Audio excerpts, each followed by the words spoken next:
Noon pa man po, mga mahal naming kaibigan, tiniyak na po ng ating Panginoon Diyos. Ipinangako na niya ang patuloy na gagawin niya sa kanyang mga lingkod na nagtitiwala at nagtatapat sa pagsunod sa kanya. Sa Isaiah 54:10, pakinggan po ninyo ang nakasulat. Kahit na ang mga bundok at mga burol ay mayanig at gumuho, hindi ako titigil na mahalin kayo ng buong katapatan at hindi ko babawiin ang aking tipan na magiging dahilan para ang mga bagay ay maging maayos para sa inyo. Ako si Yahweh na maawain ang nagsasabi nito.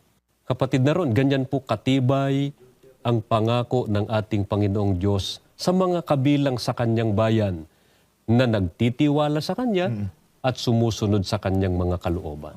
Kaya mga mahal naming kaibigan, ang mga tunay na lingkod ng ating Panginoong Diyos ay magsisikap na maglingkod sa Kanya sapagkat sumasampalataya sila. Kapag ka ito ay kanilang ginawa, tatanggapin nila ang pagpapala mula sa ating Panginoon Diyos, higit sa lahat, ang kaligtasan pagdating ng araw ng paghuhukom.